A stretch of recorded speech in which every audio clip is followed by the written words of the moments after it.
जय हिंद। मैं राहुल सिंह राजावत स्वागत करता हूं आपका मेरे यूट्यूब चैनल पर। दोस्तों, स्वागत है आपका साइंस की टॉप 50 क्वेश्चंस की सीरीज़ में, है ना। तो बिना किसी देरी के स्टार्ट करते हैं पहले क्वेश्चन के साथ। लिखा है 15 केजी द्रव्यमान का एक पिंड 5 मीटर पर सेकंड की गति से गतिमान है, इस पर आरोपित बल कितना होगा। देखो, आप जानते हैं कि बल का फॉर्मूला होता है F/m/a। ये m क्या होता है, द्रव्यमान, और ये क्या होता है यहाँ पर, एक्सेलरेशन होता है। तो द्रव्यमान कितना दे रखा है 15, एक्सेलरेशन कितना है 5, तो जाएगा 75 न्यूटन। कितना आएगा 75 न्यूटन, है ना। आप बताएंगे कि जो F बराबर m है ये न्यूटन की गति के किस नियम से संबंधित है, तो आप बताएंगे न्यूटन की गति का दूसरे नियम से ये संबंधित है, ठीक है ना। चलिए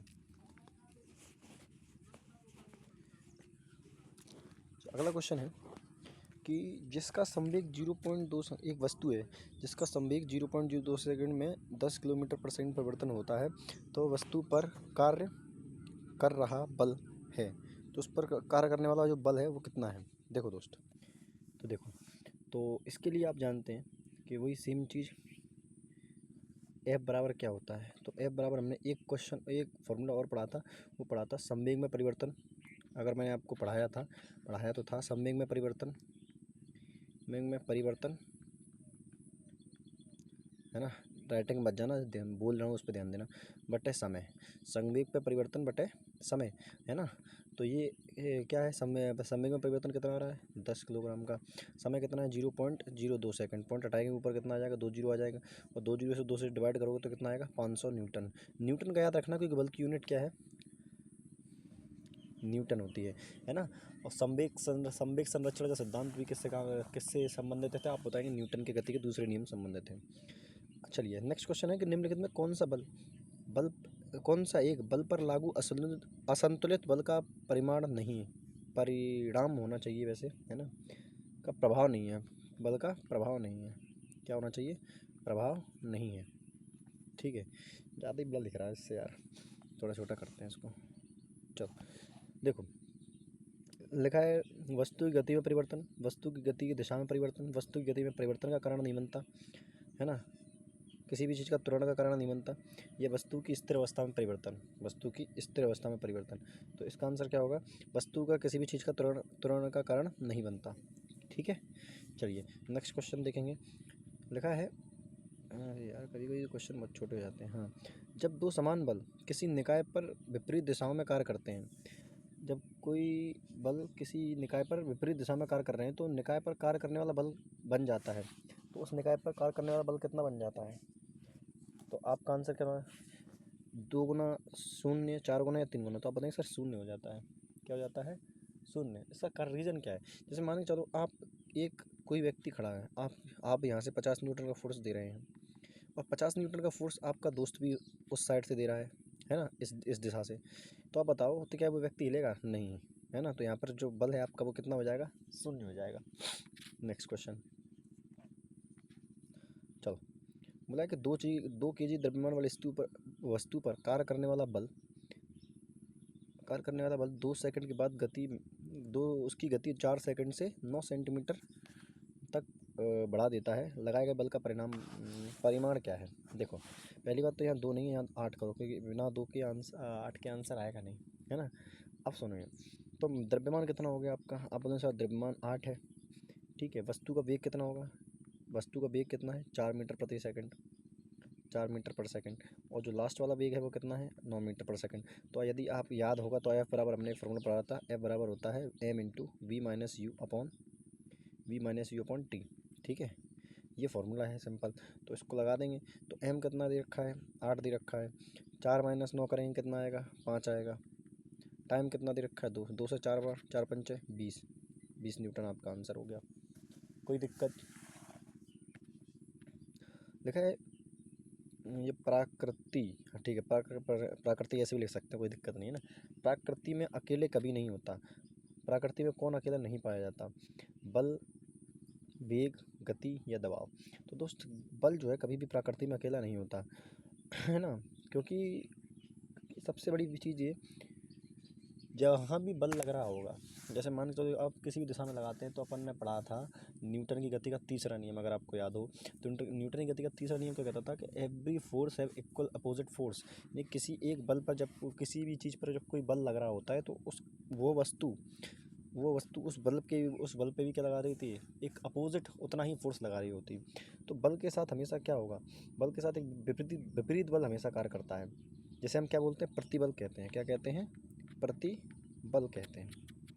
ठीक है ना दोस्त। और बल का फॉर्मूला आप जानते ही हैं, F बराबर एम इंटू ए होता है, और एक अभी पढ़ के आए F बराबर M into U upon B, है ना, सॉरी V अपॉन यू होता है, V upon U by T.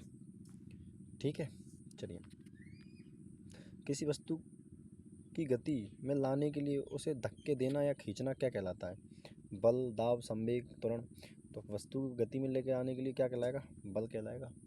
बल कार्य करेगा, बिना बल के आप उसको जो है गति में नहीं ला सकते। ठीक है, चलिए नेक्स्ट क्वेश्चन देखते हैं। इतना क्या रुका, दो पिंडों के बीच सदैव होता है, दो पिंडों के बीच हमेशा क्या होता है, समान और विपरीत दिशा में प्रयुक्त होता है, समान दिशा में प्रयुक्त होता है, समान व विपरीत दिशा में प्रयुक्त होता है, पृथक रूप से जो है।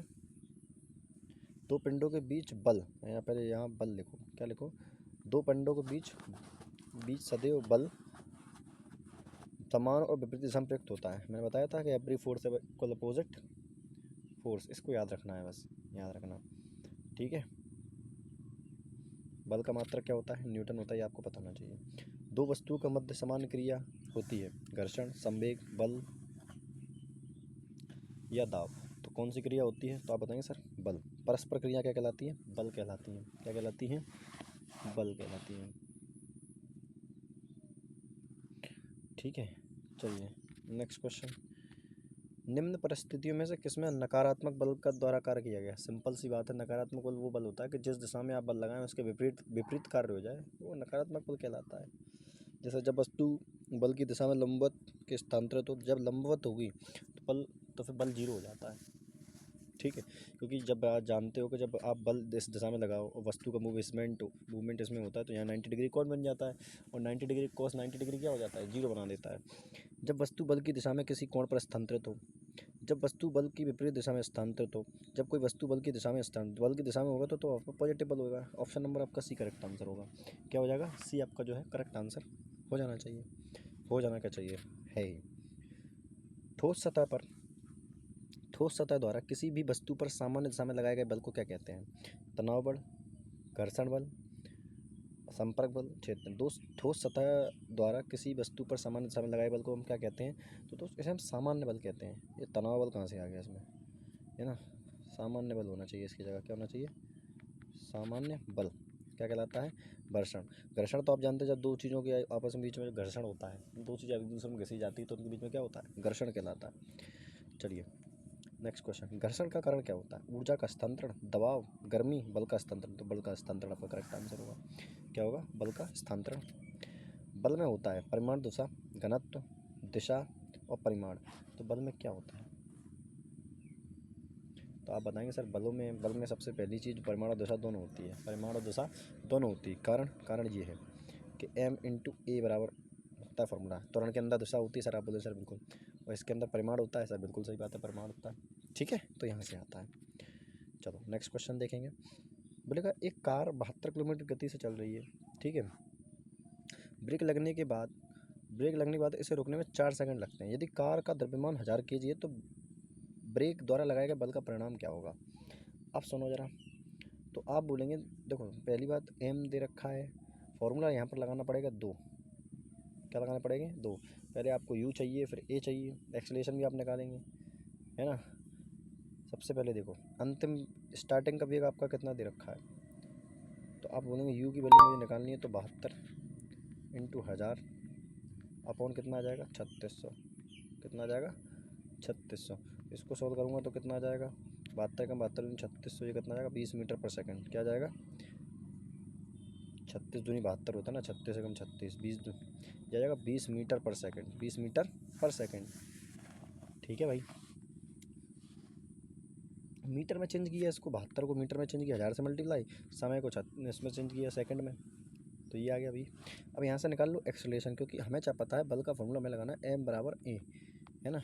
अब हमको दो चीज़ चाहिए, m चाहिए और a चाहिए। m तो हमारे पास है, एक a निकालना है। तो a कैसे निकलता है, स्टार्टिंग का वेग और लास्ट का वेग। तो लास्ट का वेग minus b upon you, sorry b minus you upon time. तो देखो लास्ट का वेग कितना था, लास्ट का वेग बताओ। तो लास्ट का वेग कितना है, 0, क्योंकि रुकी जा रही है। यह आएगा माइनस का 20 और टाइम कितना लगा, 4 सेकंड लगा। तो 4 पंचा 20, यहाँ से आएगा माइनस का 5। तो ए की वैल्यू कितनी आ गई, माइनस का 5। ए की वैल्यू कितनी आ गई, माइनस का 5। बस यहाँ से रख दो इसको, है ना। थोड़े राइटिंग पर ध्यान रखना है। एम बराबर ए रख दो। तो आप बोलोगे सर m 10 की पावर 3 गुणा 5। तो इसको सॉल्व करेंगे तो ये कितना आ जाएगा, 5.0, क्योंकि इसके हिसाब से आंसर देना पड़ेगा ना, 10 की पावर 3 न्यूटन। क्या लगा, 10 की पावर 3 न्यूटन। आई होप आपको समझ में आ गया होगा, है ना। थोड़ा स्पेस कम होने की वजह से इस तरीके से लिखना पड़ा। बाकी आप जो है एक बार दोबारा से देख लेंगे तो आपको समझ में आ जाएगा, ठीक है ना। चलो, मतलब एक वस्तु पर 20 न्यूटन का बल लागू किया जाता है, 2 मीटर पर सेकंड के त्वरण के साथ गति करती है। तो वस्तु के द्रव्यमान की गणना करें। तो वस्तु का द्रव्यमान कितना है, त्वरण कितना आ गया, 2 मीटर पर सेकंड, बल दे रखा है 20, है ना। तो m निकालना है, बराबर f बराबर m इंटू ए, दे दोनों दे, m दे रहा, f कितना है 20, m मुझे निकालना है, a कितना है 2, 2 से काटूंगा 10 आ जाएगा। 10 कीजिए आपका आंसर आ गया, है ना। सिंपल फॉर्मूले बताते क्वेश्चन है। अगला क्वेश्चन है कि किसी वस्तु पर कार्य करने के लिए गुरुत्व बल को डैश के रूप में जाना जाता है। किसी वस्तु पर कार्य करने के लिए गुरुत्व बल को किस रूप में जाना जाता है। तो आप बोलेंगे सर किसी वस्तु पर कार्य करने के लिए गुरुत्व जो बल होता है उसे हम भार बोलते हैं। क्या बोलते हैं, भार। आप जानते हैं कि भार आपका गुरुत्व बल के अनुसार चेंज हो जाता है। जैसे आपका जो पृथ्वी पर भार है वो चांद पर कितना रह जाएगा, पृथ्वी के भार का 1/6 रह जाएगा। यानी कोई व्यक्ति अगर चांद यहाँ पर 60 किलो है, चांद पर जाकर कितना हो जाएगा, 60 का 1/6 कितना होता है, 10 किलो का रह जाएगा, ठीक है। लेकिन द्रव्यमान कभी चेंज नहीं होता। चलिए नेक्स्ट क्वेश्चन देखेंगे। जब दो समान बल किसी पिंड पर एक दूसरे के विरुद्ध दिशा में प्रयुक्त होते हैं तो पिंड पर प्रयुक्त होने वाला कुल बल डैश हो जाएगा। अब मैंने अभी बताया था 0। आपका दोस्त एक गाड़ी को यहाँ से धक्का दे, आप दूसरा दोस्त यहाँ से धक्का दे, दोनों 50 न्यूटन का लगा रहे हैं, मान के चल रहे हैं। तो नेट फोर्स कितना आ जाएगा, आप बोलें सर 0 आ जाएगा, ठीक है। कोई वस्तु गलत चाल से गति करती है जब इस पर डैश न लग रहा हो। कोई वस्तु सतत चाल से गति करते, सतत गलत नहीं होगा, सतत होगा। क्या होगा, गलत नहीं है, सतत होगा। क्या होगा, सतत, है ना। वो क्वेश्चन लगाए थे पहले तो पता नहीं, सतत। तो उसमें क्या होगा, 0। क्या होगा, 0। कोई वस्तु सतत चाल से गति करती है जब इस पर लगाएगा बल क्या है, जब कोई गाड़ी नॉर्मल चल रही है, स्पीड में वो इंक्रीजमेंट नहीं हो रहा है, डिक्रीजमेंट नहीं हो रहा है, तो उसका मतलब ये है कि उस पर 0 बल लगाया जा रहा है, ठीक है। Next question. जब एक स्थिर बल किसी वस्तु पर 3 सेकंड की अवधि के लिए 8 किलो के द्रव्यमान के साथ कार्य करता है तो वस्तु को वेग को 6 मीटर से 6 मीटर तक बढ़ा देता है। क्वेश्चन गलत हो गया मुझे लग रहा है।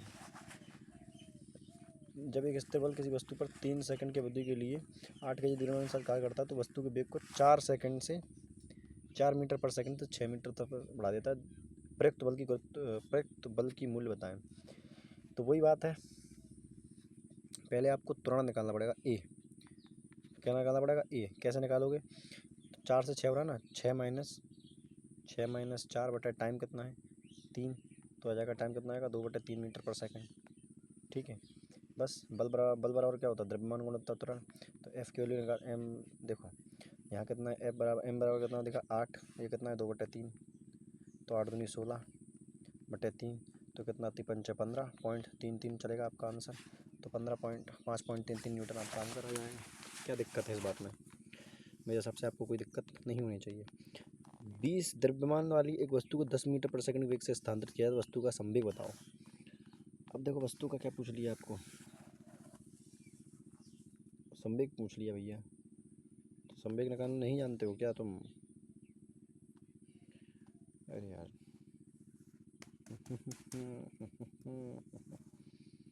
संवेग कैसे निकलेगा दोस्त।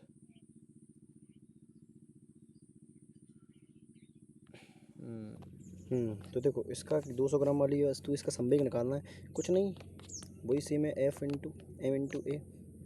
तो 200 ग्राम इंटू ए कितना है 10 मीटर पर सेकंड, इसमें 1000 से डिवाइड करेंगे, क्यों करेंगे भैया, किलो में कन्वर्ट करना पड़ेगा, है ना। तो 2 जीरो से 2 जीरो खत्म हो गया, ये आएगा 0.2 0.2 का मल्टीप्लाई जब 10 से करेंगे तो 2 आंसर आ जाएगा। ठीक है, नेक्स्ट क्वेश्चन। 14 किलोग्राम द्रव्यमान और 28 मीटर वेग वाले पिंड का संवेग कितना होगा? तो देखो F बराबर m इंटू ए, इस बार ये दे रहा है 14 इंटू 28, तो 14 अट्ठाईस 112, हासिला 11, 14 दूनी 28 और 11 कितना होता है 39, 392 है ना, तो कितना आ जाएगा 392 किलोग्राम मीटर पर सेकंड।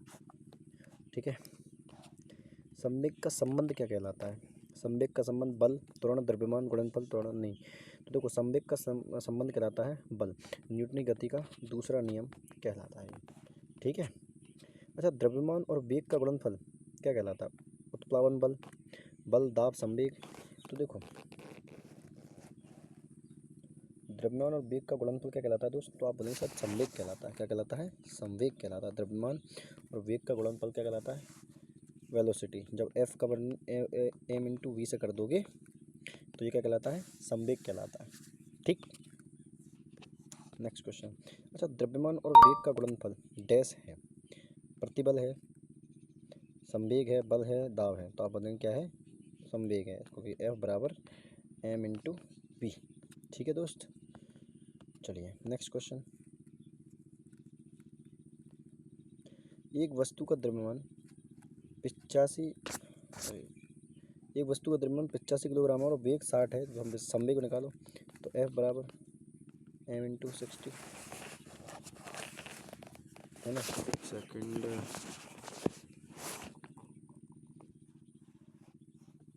तो 85 इंटू 60 तो 0 6 पंचे 30, 6 48, 3 51 है आंसर 5100 किलोग्राम मीटर पर सेकंड। ठीक है, 51,000 नहीं आएगा दोस्त। चलिए नेक्स्ट क्वेश्चन। दो द्रव्यमान की कोई वस्तु जिसका वेग 2v है तो संवेग क्या आएगा? 2 दूनी 4 है ना, ऑप्शन ही नहीं है भैया। अच्छा m/2 द्रव्यमान है, इसका क्या है? m/2 द्रव्यमान वाला 2v है, तो 2 से 2 कट गया, केवल m आंसर आ जाएगा। m इंटू वी आंसर आ जाएगा। mv कहीं दिख रहा है? mv केवल ऑप्शन में ही नहीं है। ऑप्शन नंबर इसको हटा दो, v कर दो, mv। ठीक है, संवेग क्या होता है?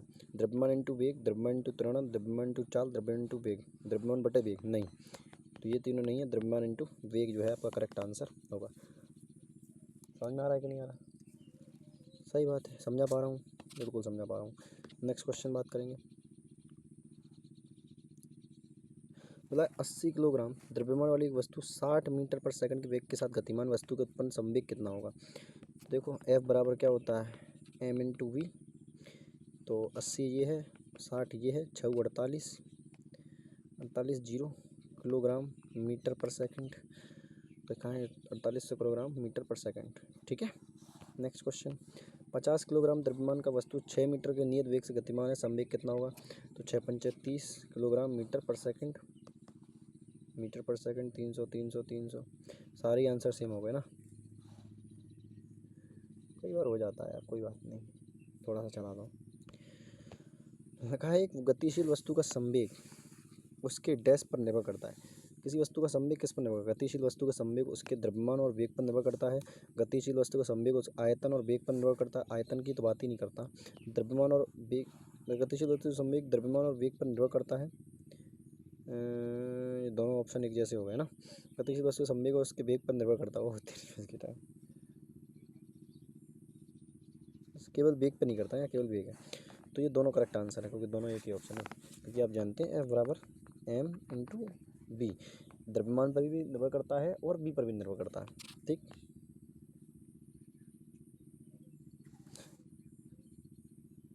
ठीक है। किसी सिस्टम में जब दो अप्रत्याशित पिंडों के बीच टक्कर होती है तब उसमें उनके संवेग और गतिज ऊर्जा दोनों ही परिवर्तित हो जाती है। गतिज ऊर्जा परिवर्तित हो जाती है परंतु संवेग संरक्षित रहता है। तो दोस्त यही आपका आंसर है कि गतिज ऊर्जा तो क्या होता है, दोनों की परिवर्तित हो जाती है, लेकिन उसमें यह सॉरी ये नहीं है, सॉरी दूसरे वाला, संवेग संरक्षित रहता है। संवेग क्या होता है? संरक्षित रहता है। निम्न में से किस समीकरण द्वारा संवेग की गणना की जाती है?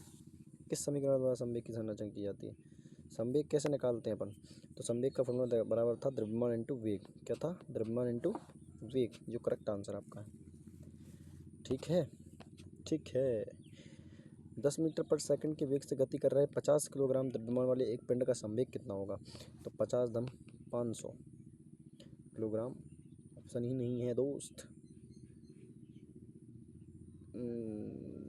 10 यहाँ 20 कर लो, 20 से आंसर आ जाएगा। 20 पंचे 100, 1000।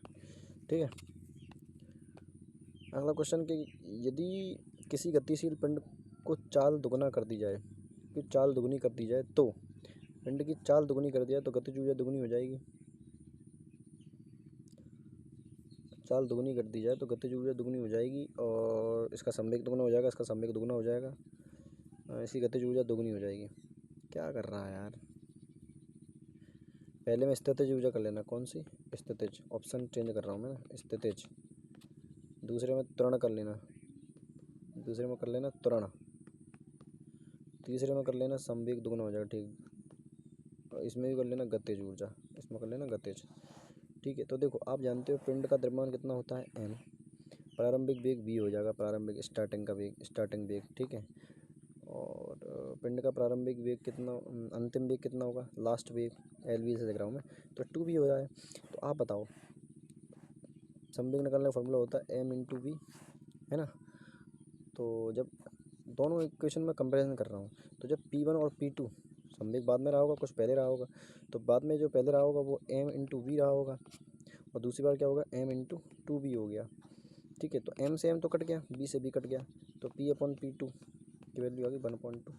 तो कितना हो जाएगा? P2 जो है दुगना हो जाएगा P1 का। P1 का क्या हो जाएगा? दुगना हो जाएगा। मतलब संवेग क्या हो जाएगा आपका? दुगना हो जाएगा। संवेग क्या हो जाएगा? दुगना हो जाएगा। ठीक है दोस्त, मिलते हैं अगली क्लास में। तब तक के लिए धन्यवाद। राम राम, जय श्री राम।